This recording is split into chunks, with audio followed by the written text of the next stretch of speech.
I pulled into my parents' driveway, and immediately spotted Aunt Patricia's silver Lexus parked right in front of the house, like she owned the place. My 2012 Subaru Outback looked even more worn next to it, the paint faded on the hood, a small dent on the passenger door from when I'd backed into a post 3 years ago. I'd never bothered to fix it. It ran fine, and honestly, I had other priorities. It was Thanksgiving, and I was already regretting my decision to come. Aunt Patricia was my father's older sister, and she'd appointed herself the family's success monitor somewhere around the time I graduated college. Every family gathering became an opportunity for her to assess everyone's life choices, particularly mine. I could already hear her voice in my head, that concerned tone she used that was really just judgment wrapped in fake worry. I grabbed the pumpkin pie I'd picked up from the bakery and headed toward the front door. Before I could even knock, my younger cousin Madison opened it, phone in hand, mid-TikTok. "Oh hey, Rachel," she said absently, stepping aside. "Everyone's in the living room. Aunt Patricia's already started drinking wine, so, brace yourself." I laughed despite myself. "Thanks for the warning." The house smelled like turkey and stuffing, and I could hear the football game playing on TV. My parents' home was modest but comfortable, the same place I'd grown up in, filled with family photos and my mother's collection of ceramic roosters that she insisted on displaying even though everyone told her they were tacky. "Rachel." My mother appeared from the kitchen, wiping her hands on her apron. "You made it. How was the drive?" "Not bad, traffic was light." I handed her the pie. "From Giuseppe's, like you asked." "Oh, perfect. Go say hello to everyone. Your father's been asking about you." I walked into the living room, where my father sat in his recliner watching the game. My Uncle Tom, Aunt Patricia's husband, was on the couch. And there was Aunt Patricia herself, perched in the accent chair like a queen on a throne, wine glass in hand, already eyeing me up and down. "Rachel, darling," she said, standing up to give me an air kiss near my cheek. "It's been too long. How are you?" "I'm good, Aunt Patricia. How are you?" "Oh, we're wonderful. Tom just got promoted to senior partner at his firm. Madison's thriving at USC, of course. We're very blessed." She smiled, but her eyes were already scanning me, cataloging details. "Still driving that old Subaru, I see? Here we go." "It's reliable," I said simply. "Well, that's practical." She took a sip of her wine. "Speaking of which, how's work going? Still at that charity downtown?" My father glanced up from the TV, and I could see the slight tension in his jaw. He knew what was coming. "Yes, still there." "That's nice that you're so committed to helping others," Aunt Patricia continued, settling back into her chair. "It must be very fulfilling work, even if it doesn't pay much. I always tell Tom, not everyone can be motivated by money. Some people are just more service-oriented." The way she said service-oriented made it sound like a character flaw. Uncle Tom shifted uncomfortably. "Patricia, maybe." "What?" She looked at him innocently. "I'm just making conversation. Rachel knows I care about her future. We all do." She turned back to me. "How much do those nonprofit jobs pay anyway? 40,000? 50? "I'm comfortable," I said, keeping my voice even. "Comfortable," she repeated, like she was tasting the word.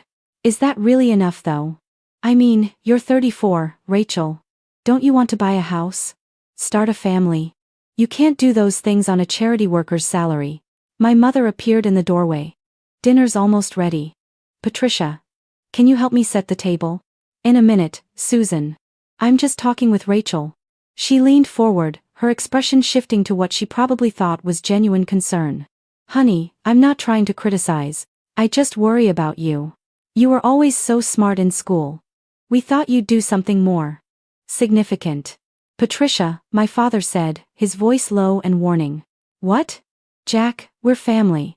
We should be able to talk about these things." She looked around the room for support. "Tom, back me up here. Doesn't it concern you that Rachel's still in the same entry-level position she took right out of college?" I felt my phone buzz in my pocket but ignored it. Uncle Tom cleared his throat. "I'm sure Rachel knows what she's doing." "Does she though?" Aunt Patricia was warming up now, the wine loosening her tongue. "I'm just saying, there's no shame in admitting you need to make a change. My friend Linda's daughter was in a similar situation, working at some nonprofit, barely making ends meet. She went back to school, got her MBA, and now she's making six figures at a consulting firm. Real career, real money. Aunt Patricia, I'm happy with my choices. Are you? Really? She set down her wine glass. Because from where I'm sitting, it looks like you're stuck. You're driving a car that should have been retired 5 years ago. You're still renting that tiny apartment. You never go on vacations, never buy yourself anything nice. Rachel, that's not happiness. That's survival. My cousin Madison had appeared in the doorway, watching with wide eyes, probably recording the whole thing for her followers. Some people find fulfillment in different ways, I said carefully. Oh, sweetheart, fulfillment doesn't pay the bills. And it certainly doesn't impress potential partners. Do you know how many times people ask me what you do, and I have to say, oh, Rachel works for a charity? The pity in their eyes is just. She shook her head sadly. My mother tried again. Patricia, please. It's Thanksgiving. And I'm thankful I have a niece who's still young enough to turn things around. Aunt Patricia's voice was getting louder. Rachel. Listen to me. You need to think about your future. Real estate, investments, retirement accounts. These things matter. You can't just spend your life giving handouts to people and expect to have any security. I felt my jaw tighten. The work I do matters. I'm sure it feels that way, she said with maddening condescension. But what are you actually accomplishing? You can't save everyone, Rachel. At some point, you have to save yourself. The room had gone quiet except for the football game still playing softly in the background. My father had turned off the TV now, his face red. Patricia, that's enough, he said. I'm just being honest, Jack. Someone has to tell her the truth. She's wasting her potential. She looked at me with what I'm sure she thought was compassion. Rachel, honey, it's not too late. You could go back to school. Get a real degree in business or law. Start a real career. You're still pretty enough to find a good husband, someone who can provide. Provide what? I finally snapped. What exactly do you think I'm lacking? Financial stability. A future. Rachel, you're living paycheck to paycheck at some charity no one's ever heard of. What happens when you're 50 and still can't afford to retire? What happens when? My phone buzzed again, more insistently this time. Then again. I pulled it out and glanced at the screen. 3 missed calls. 7 text messages. All from work. Sorry, I said, standing up. I need to take this. See? Aunt Patricia said to the room as I walked toward the hallway. Always at their beck and call. That's what happens when you're not important enough to set boundaries. I stepped into my parents' study and closed the door, then looked at my phone. The texts were from Marcus, my communications director. Rachel, CNN is trying to reach you. They want a statement about the disaster relief funding. Senator Williams is coming to the House. She insists on briefing you in person before the press conference. This is big. The president mentioned the foundation in his speech. Please call me as soon as possible. I took a deep breath and called him back. Rachel, thank God, Marcus answered immediately. Where are you? At my parents' house. It's Thanksgiving. I know, I'm sorry, but this is important. The funding bill passed. All of it. $400 million for disaster relief. And the foundation is being named as the primary distribution partner. Senator Williams wants to brief you personally. She's on her way to your location now. My heart skipped. She's coming here? Marcus, I'm in the middle of Thanksgiving dinner. She insisted. Said it couldn't wait, and she wanted to personally thank you for all the work you did on the Hill. Rachel, this is huge. This is going to be national news. The president specifically praised the foundation's efficiency and transparency in his statement. Your testimony before Congress made the difference. I closed my eyes. When will she be here? 20 minutes. Her security detail is already en route. I tried to stop her, but you know how Senator Williams is when she makes up her mind. Okay, just send me the briefing notes. I'll review them before she arrives. Already in your email. And Rachel? Congratulations. This is everything we've been working toward.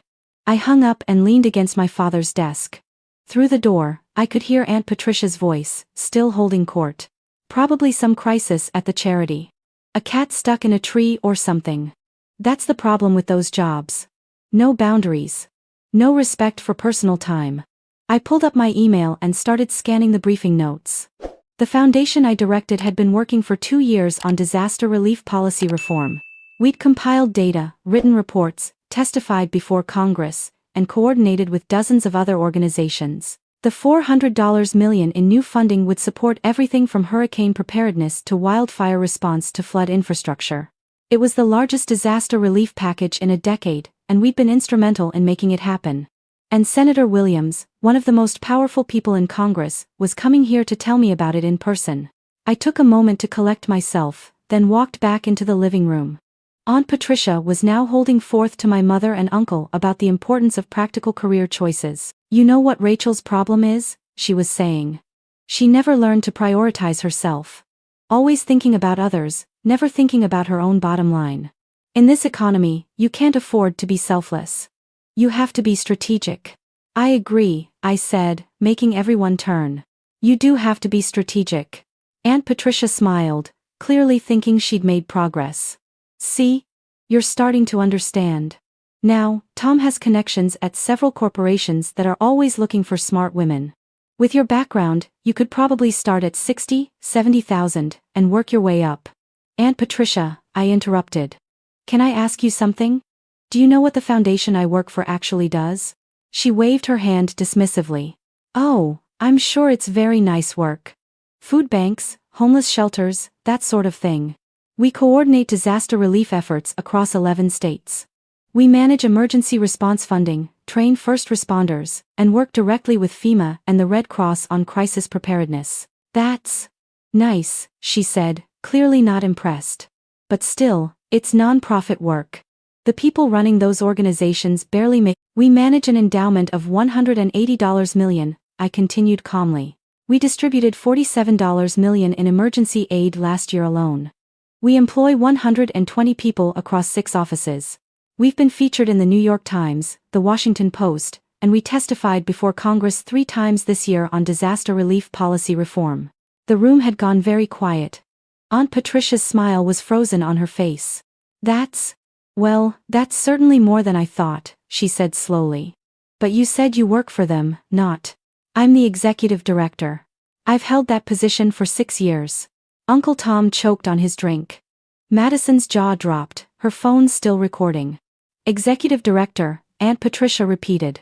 Like the person in charge? Yes. My mother was staring at me. Rachel, you never told us it was such a big operation. You never asked, I said simply.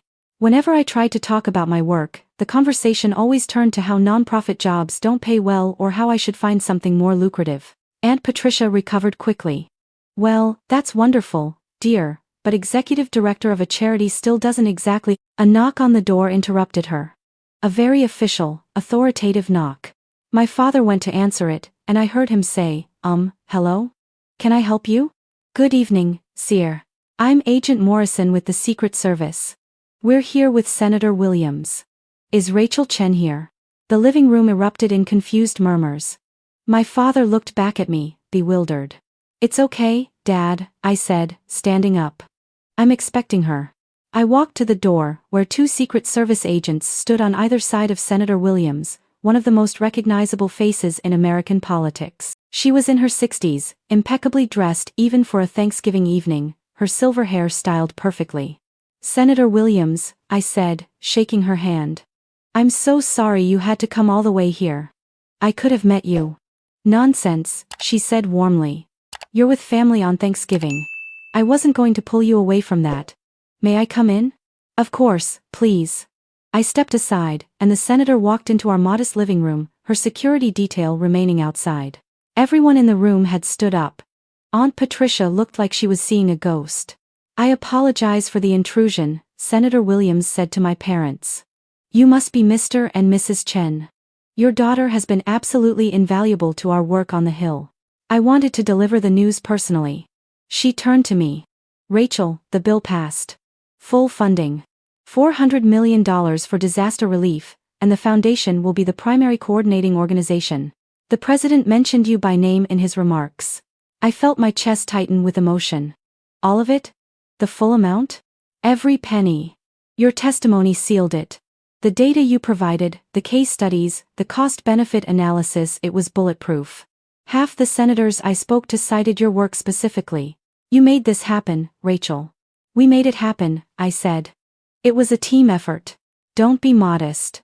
This is the largest disaster relief package in 10 years, and it happened because you spent 2 years building an ironclad case for why this funding was necessary. She smiled. The foundation's budget is going to more than double. You're going to be coordinating relief efforts for the entire southeastern region. This is transformative work. My mother made a small sound. Rachel, I had no idea. Senator Williams looked around the room, taking in everyone's shocked faces. I take it you don't usually talk about work at family gatherings? Not really, I said quietly. Well, you should be very proud. Your daughter runs one of the most efficient and impactful organizations I've ever worked with. The foundation's overhead costs are under 7%, which is almost unheard of in this sector. Every dollar goes where it's supposed to go. Last year alone, her organization provided emergency housing for 12,000 families, distributed food to 50,000 people, and helped rebuild 3 communities devastated by floods. She paused. Rachel's work saves lives. Literally. Aunt Patricia had sunk back into her chair, her wine glass forgotten. Senator Williams turned back to me. I know this is family time, so I won't keep you long. But Marcus is setting up a press conference for Friday. CNN, MSNBC, all the major outlets want to talk about the bill. You'll need to prepare remarks. The president wants to meet with you next month to discuss implementation. The president, my father said faintly. Yes, this is a priority initiative for the administration.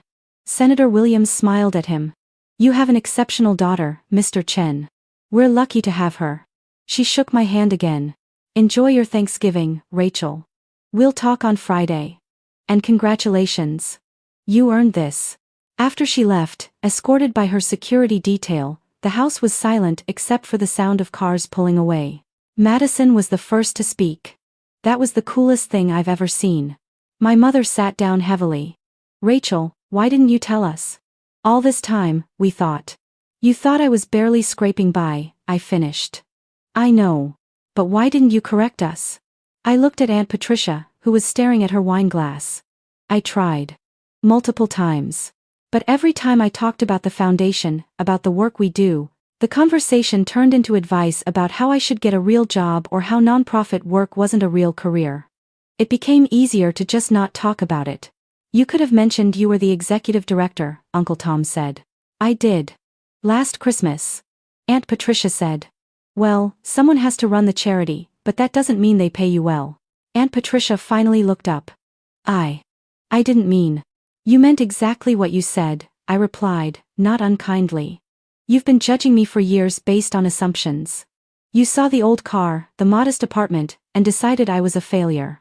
You never asked what my actual role was, what the foundation actually does, or whether I was happy. I was worried about you, she said weakly. No. You were embarrassed by me. There's a difference. I sat down on the arm of my father's recliner. Aunt Patricia, I drive an old car because I don't care about cars. I rent a small apartment because I travel constantly for work and I'm never home. I don't take expensive vacations because I genuinely prefer spending my time off volunteering at disaster sites. These are my choices, not my limitations. My mother was crying quietly. I'm so sorry, sweetheart. We should have listened better. It's okay, Mom. It's not okay, my father said firmly. Rachel, we're proud of you. We always have been. But you're right, we didn't really listen when you tried to tell us about your work. For what it's worth, Uncle Tom said, I think what you do is incredible. Truly. Aunt Patricia was still silent, her face pale. Finally, she spoke. What's your salary? If you don't mind my asking. I do mind, actually, I said. That's private. But if it makes you feel better, I'm comfortable. More than comfortable. The foundation pays competitively for leadership positions, and I have excellent benefits. I own investment properties in 3 states that I rent out. I have a healthy retirement account. I'm fine. Investment properties, she repeated numbly. I started buying them 8 years ago. Disaster-prone areas where property values tank after major events. I renovate them and rent them affordably to displaced families. It's both an investment and an extension of my work. Madison had her phone out, frantically typing. This is insane. My aunt is basically a superhero. I'm not a superhero, I said, laughing despite myself.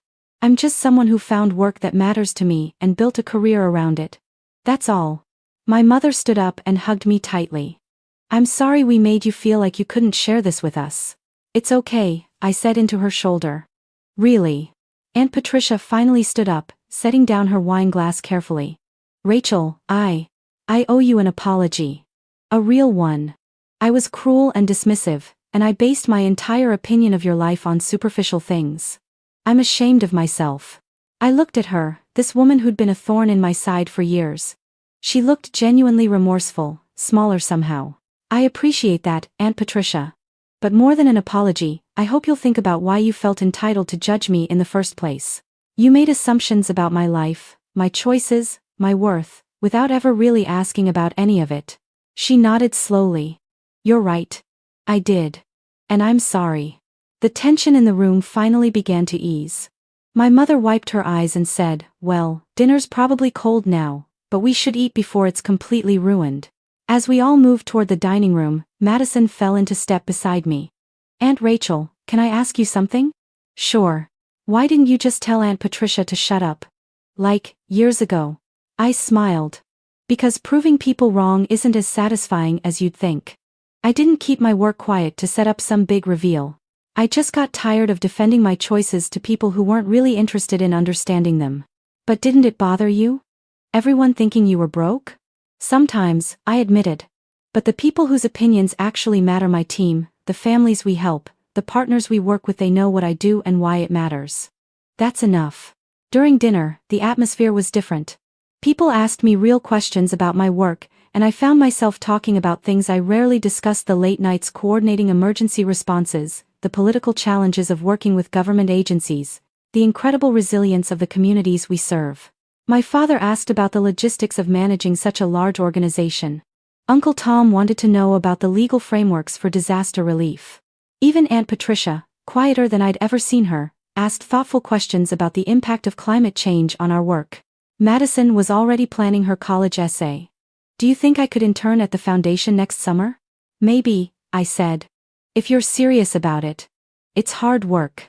I want to do something that matters, she said earnestly. Like you. After dinner, as people were having coffee and pie, my mother pulled me aside in the kitchen. Rachel, I need you to know something, she said. Your father and we've always been proud of you. Even when we didn't fully understand what you did, we knew you were doing good work. But I'm sorry we let Patricia make you feel small. We should have defended you more. Mom, it's okay. Really? It's not okay. You're our daughter, and you're doing extraordinary things, and we should have celebrated that instead of worrying about why you weren't more like other people. She touched my cheek. You're exactly who you're supposed to be. I hugged her, feeling the weight of years of small tensions finally lifting. As the evening wound down and people started leaving, Aunt Patricia approached me by the door. Rachel, I meant what I said earlier. I'm truly sorry. And I'd like to learn more about the foundation. Maybe I could volunteer? Or donate.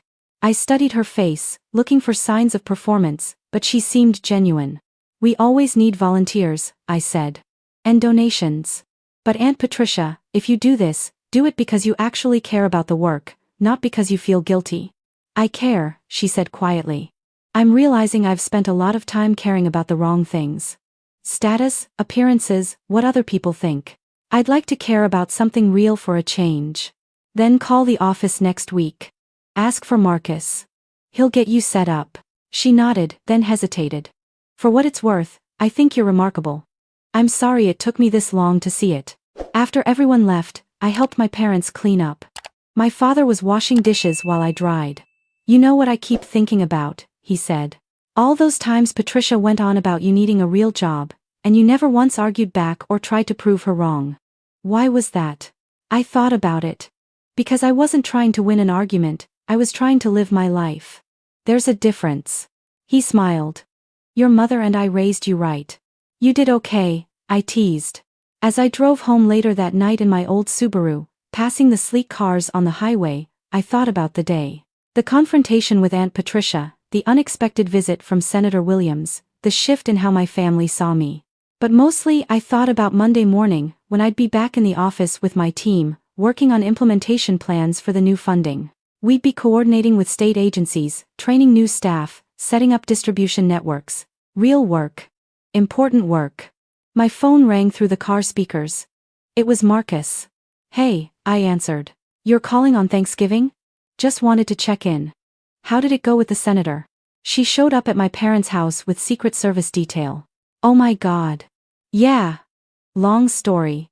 I'll tell you Friday. Okay, but real talk, are you ready for this? The press conference, the national attention, all of it? This is going to change everything.